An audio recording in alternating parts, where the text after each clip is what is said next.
Prezados irmãos e irmãs, louvado seja nosso Senhor Jesus Cristo, para sempre seja louvado, e nossa Mãe Maria Santíssima. Hoje, 23º domingo do tempo comum, ano B, a liturgia fala da cura dos surdos e do desatar as línguas dos mudos.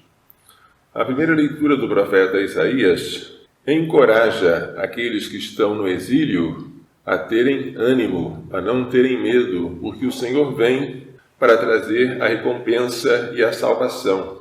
E quando o Senhor vier, haverá maravilhas. Os olhos dos cegos se abrirão, os ouvidos dos surdos se destamparão, o coxo saltará como um cabrito e se desatará a língua dos mudos. Além disso, haverá água com fartura na região que antes era um deserto. Tudo isso acontecerá quando o Senhor vier. Esta profecia se aplica de maneira figurada, em primeiro lugar, ao retorno do exílio da Babilônia, retorno a Jerusalém. Este retorno é descrito como uma nova criação. Mas esta profecia aplica-se em sentido pleno à vinda de Cristo, quando Jesus Cristo veio curar os doentes, perdoar os pecados, carregar sobre si as nossas culpas e as nossas enfermidades. A segunda leitura é hoje um trecho da carta de São Tiago. São Tiago diz que nós não devemos fazer acepção de pessoas. Não devemos tratar os ricos bem e tratar os pobres mal, porque o Senhor faz cair a chuva sobre bons e maus, o Senhor faz brilhar o sol sobre justos e injustos, o Senhor não faz distinção de pessoas. E todos aqueles que foram batizados em Cristo e incorporaram-se ao mesmo corpo de Cristo, comungam do mesmo pão, que é o corpo de Cristo, e neste corpo não pode haver divisões. Se há alguma preferência, é a preferência pelos pobres.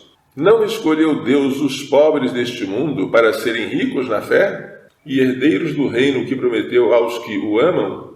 Se há alguma predileção de Deus, esta predileção não está sobre os afortunados, mas sobre os desafortunados.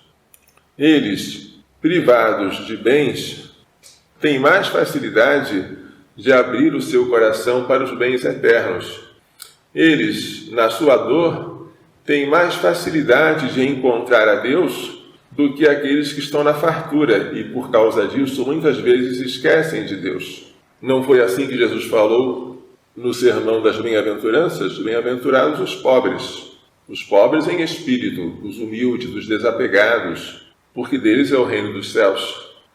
O Evangelho traz hoje a cura de um surdo gago, um surdo que falava com dificuldade. A surdez e a gagueira, ou a surdez e o mutismo, estão sempre relacionados. O surdo não fala porque não ouve. Como ele nunca percebeu um som, ele não é capaz de emitir um som. Quando se faz um surdo ouvir, ele se torna capaz de falar. Se este homem surdo falava com dificuldade, quer dizer que ele ouvia alguma coisa, mas muito pouco, e por isso ele falava dificilmente. A cura ocorreu fora da Palestina, na região da Decápole. Pediram que Jesus impusesse a mão sobre aquele homem. Jesus afastou-se com o homem, para fora da multidão, colocou os dedos nos seus ouvidos, tocou a saliva na língua dele, e disse, Éfeta, que em aramaico significa abre-te. E imediatamente os ouvidos se abriram e a sua língua se soltou, e ele passou a falar com facilidade, sem dificuldade. O que Jesus fez com este surdo gago, nós fazemos em cada ritual do batismo. Depois que a criança é batizada, o padre toca os ouvidos e a mão da criança, que agora já é cristã, dizendo, o Senhor Jesus que fez os surdos ouvir e os mudos falar, te conceda ouvires a sua palavra e professar a fé, para louvor e glória de Deus Pai. Como é que se ouve? Ouve-se com o ouvido. Mas qual a condição para se ouvir? O silêncio. Antes de falarmos, temos que ouvir. E para ouvir, temos que silenciar. Então precisamos prestar atenção à voz de Deus. Fala, Senhor, teu servo te escuta. E aquilo que tivermos ouvido, digerido, absorvido, agora sim podemos falar e proclamar a fé. Com a língua, é verdade, mas também com as obras. Tudo começa pela audição. São Paulo diz que a fé entra pelo ouvido. Fazer as pessoas ouvirem é uma obra de misericórdia maravilhosa. A pessoa está surda, não consegue ouvir nada. Se conseguirmos fazer, por graça de Deus, que aquela pessoa nos ouça, ela será capaz, por nosso intermédio, de ouvir a palavra de Deus. E depois de ouvir, deixar-se guiar por ela, proclamá-la.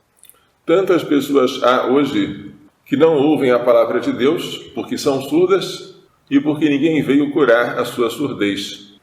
Quando nós acolhemos as gestantes, acontece uma coisa interessante que há algumas décadas seria impensável. A maioria delas não é católica. Antigamente, quase todo mundo no Brasil era católico.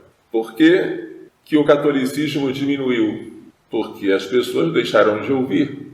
Por quê? Porque não houve quem falasse. Precisamos urgentemente falar, reevangelizar. O Brasil, que nasceu católico, nasceu com uma Santa Missa celebrada na terra de Santa Cruz, não pode agora se descatolicizar. Mas para exercermos esta missão de curar os surdos, nós devemos primeiro curar a nossa surdez. Antes de falar a eles, devemos ouvir. E para ouvir, devemos silenciar. O silêncio e a escuta atenta de Deus é a base de toda a nossa vida espiritual e de toda a nossa pregação e de toda a nossa pastoral. Que assim nós aprendamos. Que Maria Santíssima, silenciosíssima e sempre atenta à voz de Deus, e o seu castíssimo esposo São José nos façam compreender e praticar esta lição. Louvado seja nosso Senhor Jesus Cristo. Para sempre seja louvado, e nossa Mãe Maria Santíssima.